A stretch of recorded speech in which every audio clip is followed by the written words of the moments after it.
Okay, so we're looking at more factorising, and this is getting towards the hard end of factorising. So let's look at an expansion that you've done a few times before, x plus 2, x plus 4 in brackets, and we're going to use, hopefully most of you remember the FOIL method. You've done it heaps of times. So if I do the lines in, you get x squared plus 4x plus 2x plus 8. We're making it easy with all the plus signs, obviously, and then what we've got is two terms in the middle, 4x and 2x equals 6x. So the brackets x plus 2, x plus 4 expands out to x squared plus 6x plus 8. So down here, just make sure we've got it clear. Okay, so I'm just summarising it. So in the brackets, x plus 2, x plus 4 equals x squared plus 6x plus 8.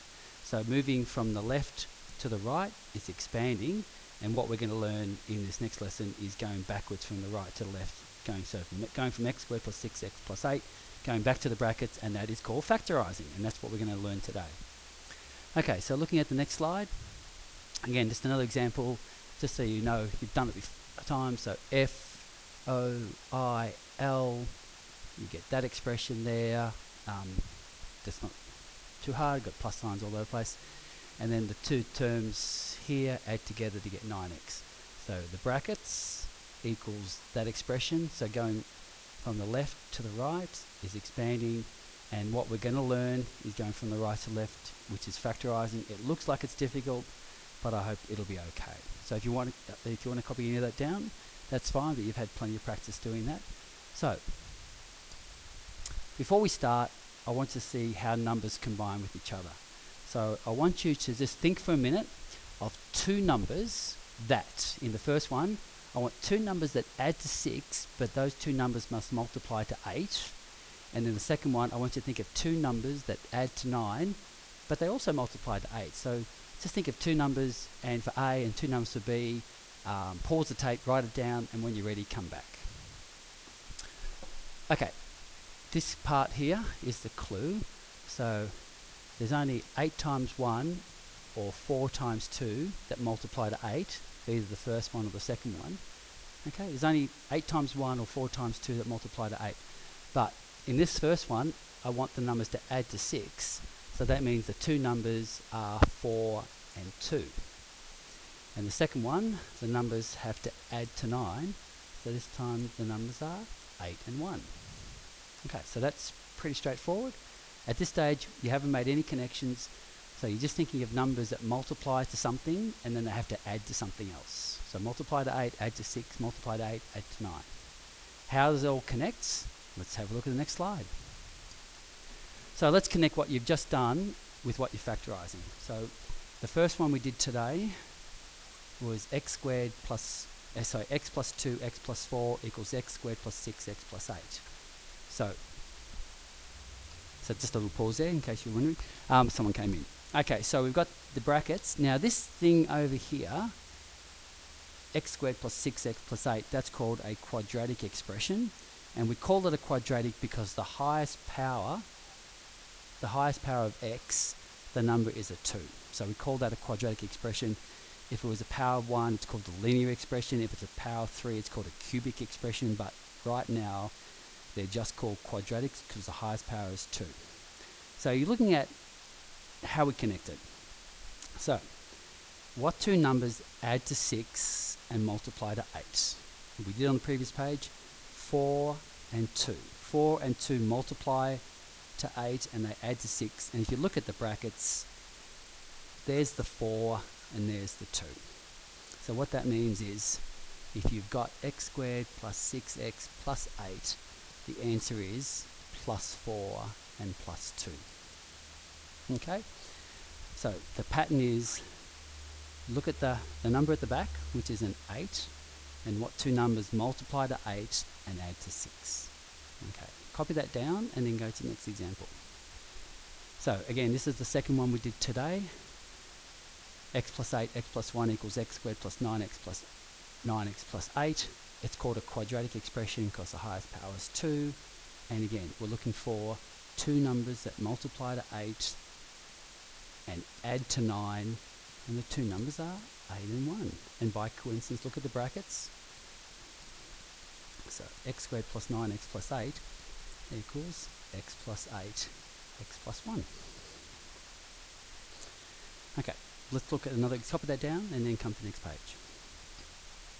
Okay, so this time I haven't got the answer, but we have to factorise. So the clue is, look at the back.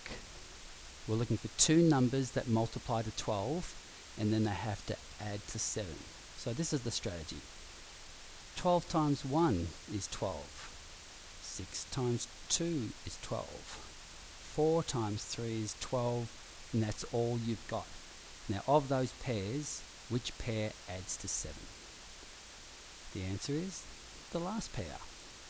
So that means that x squared plus 7x plus 12 must be equal to plus 3 and plus 4, or you could have the plus 4 and the plus 3. It doesn't matter which order.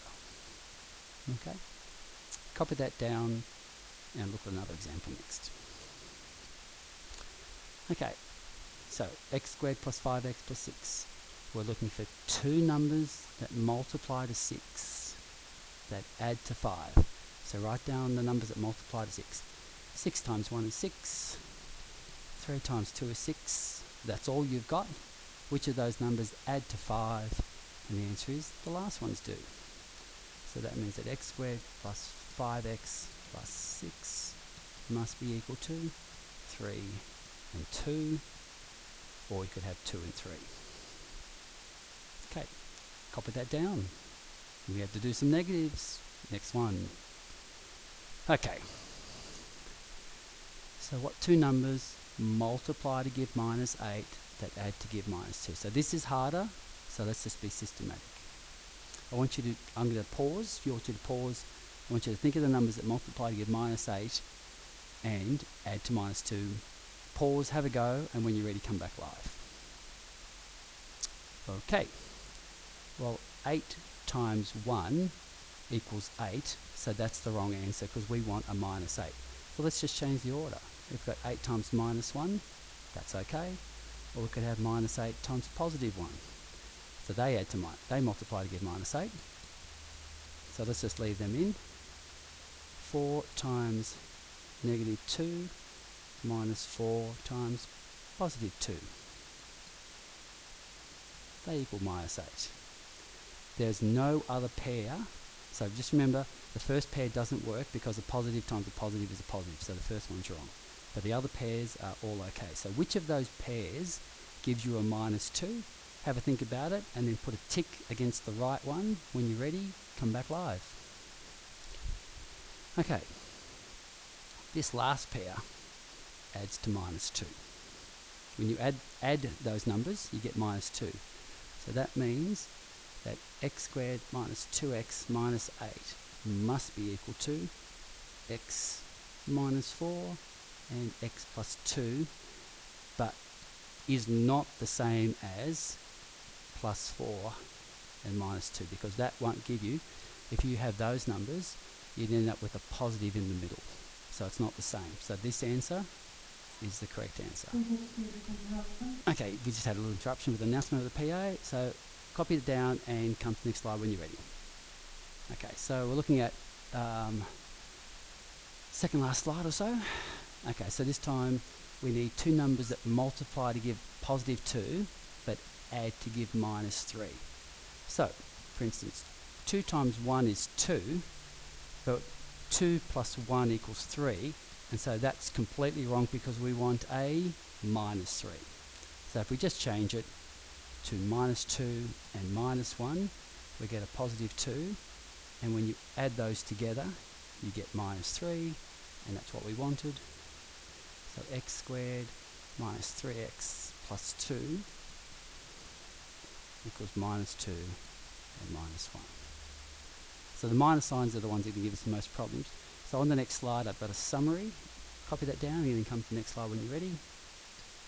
So I've got a summary. If the question that you're trying to factorise has two pluses, then the brackets has two pluses.